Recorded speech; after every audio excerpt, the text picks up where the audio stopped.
Okay, I am going to demonstrate hand pollination of small gourds, and I'm doing this to prevent cross-pollination by insects. I'm going to tie the flowers closed tonight, and in the morning I'm going to do the pollination.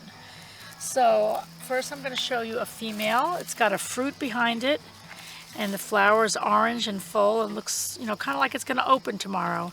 Here's one that already opened. You wouldn't want to use that one. That's too late for that one. But this one here is going to open, and I'm going to demonstrate how I tie it.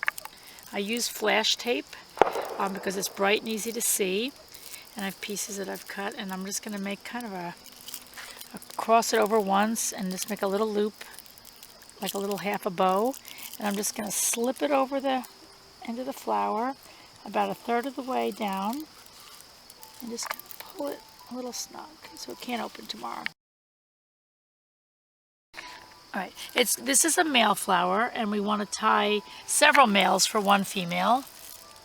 And I'm going to tie a male like that, same way I did the female. And I'm probably going to find another one over here. There's a couple in this one. And I'm going to tie that the same way, and I'm going to write down what I did so I know in the morning to come look for them. That's probably good. Good stuff. So now we are going to pollinate the squash, these are small gourds that we tied up yesterday. And here, these are the male flowers we tied yesterday. We're just going to pinch them off, pick them off, and they're dispensable, boys. And I like to do about 4 for every one female to keep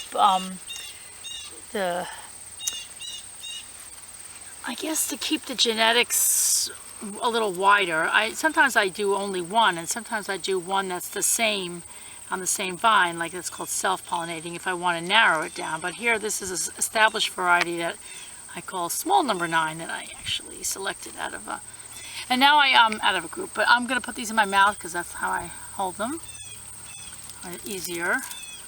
And I have the slip bows on the flowers so they're easy to open. You don't have to worry too much about bees right now because they don't. Once you peel the petals off, they don't bother you too much, or the flowers. Okay, so pull. I like to peel all of it off. I don't like to leave any bits around the base here because they get in the way in the flower, the female. Okay, so one more, and then we're gonna go up to the female. Okay, here's the female we tied yesterday. Okay, now we have to worry about these. I don't know if you can understand me, but I pull that gently. We're going to retie it, so I have to be gentle and leave it hanging there. And we're going to open it up, and we're going to keep my hand over the top to prevent the bees from getting in. That'll be quick sometimes, they're fast. So we're going to rub it around the outside gently, just kind of like letting the pollen get on the female from the male in the middle. A little weird there, but just right around it. Kind of gently letting it all stick to the female. Okay, here's another. And right in the center, watch the bees. Okay. Okay, now I'm gonna kind of hold it closed while I get this ready just to keep the bees away. And now I'm gonna just kind of bring it around. And I'm going to make my slip bow again because probably by tomorrow I'll take this little thing off because I want to use it again. Hey, get the little tab. Okay, and now I'm going to take a piece of surveyor tape, and because I have a lot of gourds, I'm just going to write a little note to tell me what it is. I just wrote small 9 because that's what I call this one.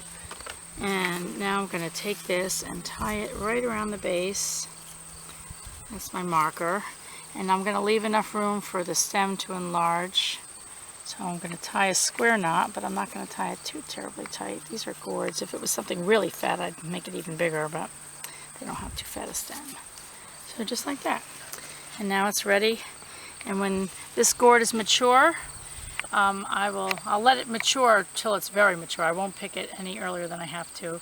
Then I'll know that this is pollinated and the seeds are true.